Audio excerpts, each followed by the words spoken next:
भारत और यूरोपीय संघ के रिश्ते एक नए और निर्णायक मोड़ पर खड़े हैं, जहां दोनों पक्ष मुक्त व्यापार समझौते यानी एफटीए और रणनीतिक साझेदारी को तेजी से आगे बढ़ा रहे हैं। क्योंकि बदलती वैश्विक राजनीति, अमेरिका चीन तनाव, रूस यूक्रेन युद्ध और सप्लाई चेन संकट के बीच यूरोप भारत को एक भरोसेमंद लोकतांत्रिक साझेदार और वैकल्पिक वैश्विक शक्ति के रूप में देख रहा है। वहीं भारत के लिए यूरोपीय संघ दुनिया का सबसे बड़ा व्यापारिक निवेश, technology, green energy, artificial intelligence, semiconductor और डिजिटल सहयोग का बड़ा अवसर बनकर उभर रहा है।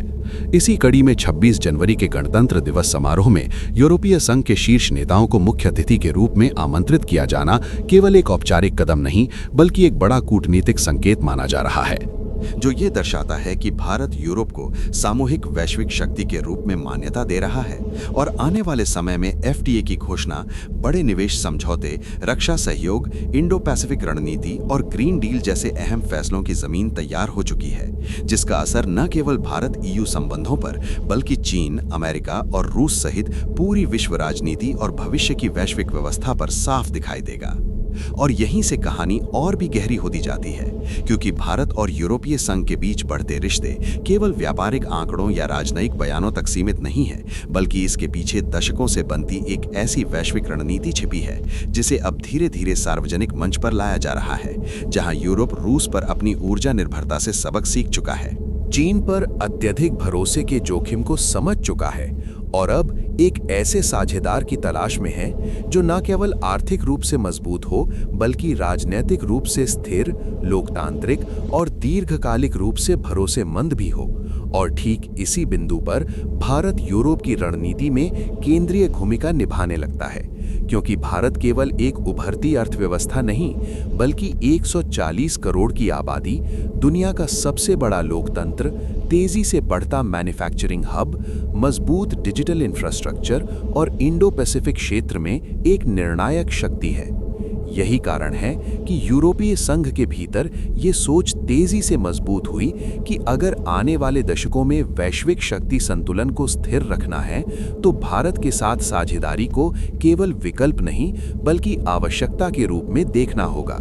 और यहीं से मुक्त व्यापार समझौते यानी एफटीए की बातचीत को एक नई जान मिली, जो 2013 में ठप हो चुकी थी, लेकिन 2021 के बाद नए वैश्विक संकटों ने इसे फिर से जिंदा कर दिया।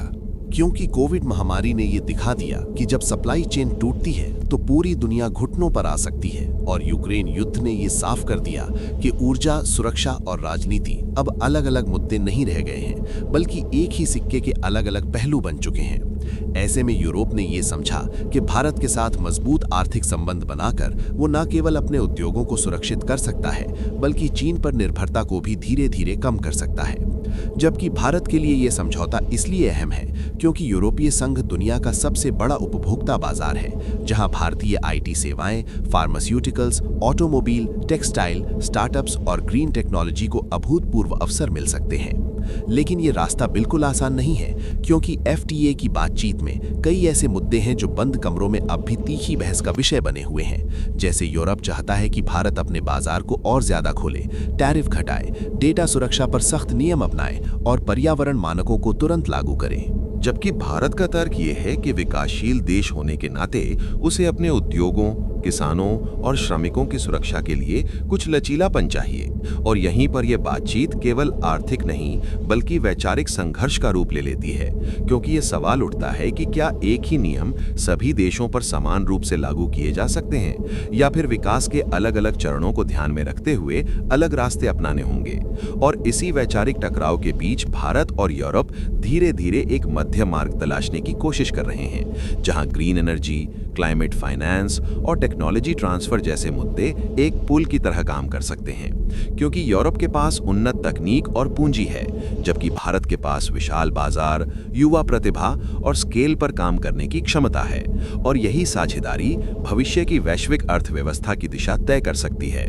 जबकि भारत का तर्क ये है कि विकासशील देश होने के नाते उसे अपने उद्योगों, किसानों और श्रमिकों की सुरक्षा के लिए कुछ लचीलापन चाहिए। और यहीं पर यह बातचीत केवल आर्थिक नहीं बल्कि वैचारिक संघर्ष का रूप ले लेती है, क्योंकि ये सवाल उठता है कि क्या एक ही नियम सभी देशों पर समान रूप से लागू किए जा सकते हैं, या फिर विकास के अलग-अलग चरणों को ध्यान में रखते हुए अलग रास्ते अपनाने होंगे। और इसी वैचारिक टकराव के बीच भारत और यूरोप धीरे-धीरे एक मध्य मार्ग तलाशने की कोशिश कर रहे हैं, जहां ग्रीन एनर्जी, क्लाइमेट फाइनेंस और टेक्नोलॉजी ट्रांसफर जैसे मुद्दे एक पुल की तरह काम कर सकते हैं। क्योंकि यूरोप के पास उन्नत तकनीक और पूंजी है, जबकि भारत के पास विशाल बाजार, युवा प्रतिभा और स्केल पर काम करने की क्षमता है। और यही साझेदारी भविष्य की वैश्विक अर्थव्यवस्था की दिशा तय कर सकती है।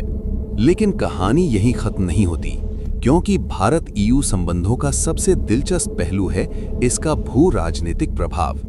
क्योंकि जैसे जैसे भारत और यूरोप करीब आते हैं, वैसे वैसे चीन इस समीकरण को बहुत ध्यान से देख रहा है। क्योंकि इंडो पैसिफिक क्षेत्र में भारत और यूरोप की साझा रणनीति सीधे सीधे चीन के बढ़ते प्रभाव को संतुलित करने की कोशिश के रूप में देखी जा रही है। वहीं अमेरिका भी इस रिश्ते को समर्थन तो देता है, लेकिन ये भी सुनिश्चित करना चाहता है कि ये साझेदारी पश्चिमी गठबंधन के हितों से बहुत अलग दिशा में ना चली जाए।